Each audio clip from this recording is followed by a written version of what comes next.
Regarding the Sunshine Act, this is the official website of the Securities and Exchange Service. A notification from the authorities of the SEC that mandates the disclosure of relevant facts, as well as the agenda for the activities of the event.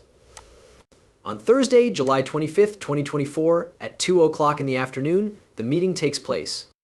The recording secretaries, commissioners, council members, and secretary of the commission will all be present at this confidential meeting, which will take place at the headquarters of the commission, which is situated at the intersection of 100th Street in Washington District of Columbia. You should demonstrate a real interest in the topics that are currently being addressed. The particulars of the meeting, including the time and location, will be updated and published on the website of the Commission in the event that there are any changes to the meeting place or time. Either the General Counsel of the Commission or someone authorized by her attests that, in her judgment, the issues that are going to be discussed at the closed meeting are permissible in accordance with one or more of the exemptions that have been established. During the meeting that is about to come to a close, we are going to discuss the following topics: the beginning and the end. Concerns regarding examinations and the procedures for enforcement are addressed in connection with the termination of administrative processes. I would appreciate it if you could provide your thoughts on this topic in addition to the resolution of claims that are being resolved through formal litigation. For the purpose of engaging in a discussion regarding this matter, I would be grateful if you could spare some time to leave a remark below the video. Due to the fact that the priorities of the Commission are susceptible to change on a regular basis, it follows that the items on the agenda that are routinely scheduled for meetings may also be subject to change. There are a variety of things that could be considered to come under this category, including concerns regarding adjudication, examination, litigation, or regulation. A decline in the value of Ripple's XRP was brought about as a consequence of the unexpected cancellation of a meeting that was planned to take place by the SEC.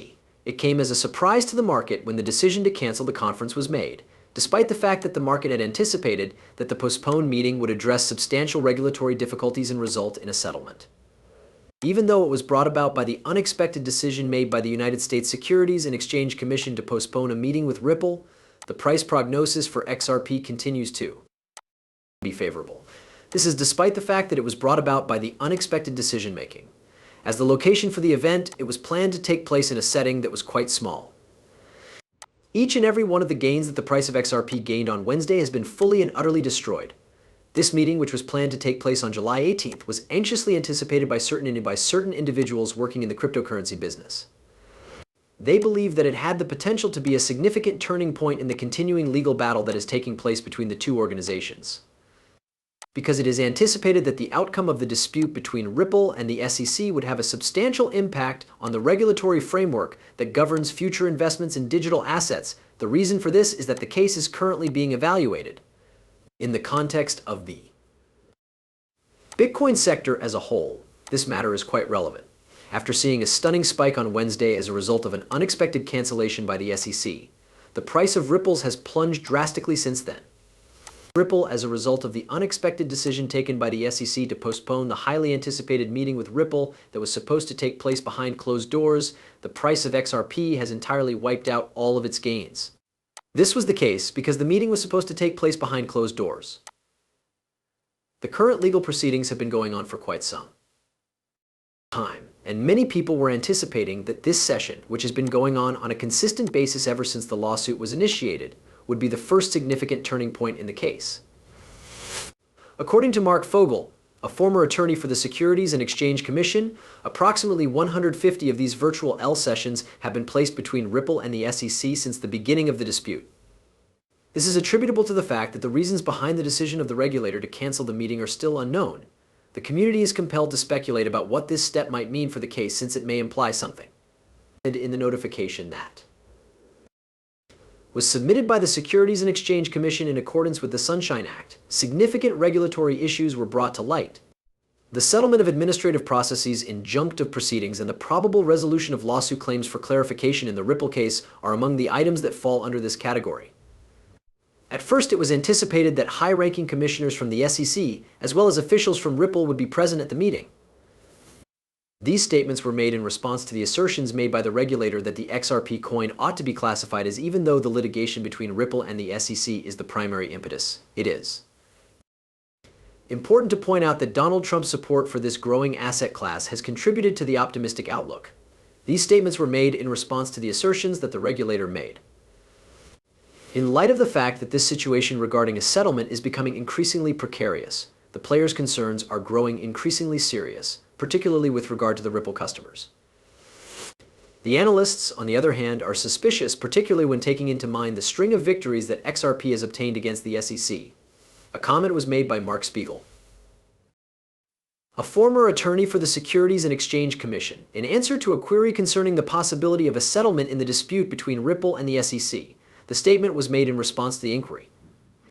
It is estimated that approximately 150 of these sessions have taken place since the initial filing of the case, which is roughly comparable to one session taking place every week. As a greater number of individuals started paying attention to the narrative, Twitter became more and more convinced that a settlement was being negotiated throughout each of those meetings. Nonetheless, one specific one stood out from the rest. Many individuals had high hopes that Ripple CEO Brad Garlinghouse would discuss the settlement arrangement. These individuals were eager that he would comment on the matter. In addition to mentioning a previous court judgment that had been beneficial to Ripple, Garlinghouse expressed optimism regarding the possibility of a settlement as well. Contrary to the general belief that this is the case, the Securities and Exchange Commission's authority was brought into doubt when it was found that the sale of XRP on exchanges does not constitute an investment contract. This finding contradicts the widespread belief that this form of transaction is an investment contract, a super political action. Committee has received a donation of $1 million from Ripple Labs. This has been done with the intention of creating an environment that is favorable to cryptocurrencies. Despite the fact that this is a film that demonstrates the company's sharp economic acumen, skepticism regarding cryptography Senator Elizabeth Warren will be rendered inconspicuous as a consequence of the fact that this committee is supporting the candidate who is in favor of Bitcoin. According to John Dion, who drew a connection to the development of email protocols that connected numerous platforms, the goal of Ripple is to encourage interoperability across various payment networks in a manner that is comparable to that of ODE. This is the mission of Ripple. The litigation about XRP has been settled down. Ripple and the Securities and Exchange Commission have been engaged in a lengthy legal struggle regarding the legitimacy of the XRP coin, and Grurs has been following this conflict. As a consequence of this arrangement, Ripple was required to pay a substantial sum of money in addition to attorney's fees. The Court of Appeals, however, ultimately rendered a decision that was favorable to Ripple. His assessment was that we were successful in overcoming the fundamental issue that XRP is not a security in and of itself. He believed that we had accomplished this. A court battle that lasted for 3.5 years and was ultimately resolved in the summer of the previous year was brought about as a result of the legal fees that were associated with this subject. From the beginning, I'd been under the assumption that it is a form of currency. This resulted in a significant degree of success. When Garlinghouse was expressing his opinions on the final ruling concerning the remedies and punishments, he expressed his excitement about the fact that the action was getting closer to being resolved. However, he did bring up a few things that he would call cliffhangers. He did this in order to keep the audience guessing. In addition, he emphasized how critical it is for the judge to arrive at a decision about them as promptly as possible. The cryptocurrency market has been experiencing a period of pumping for a few days, but today it is beginning to slow down. Take, for example, the price of XRP, which has dropped by 7%. This collapse is most likely the result of the SEC meeting being canceled behind closed doors, which is the key cause for this decline during this meeting, which was intended to take place today. This meeting was scheduled to take place today.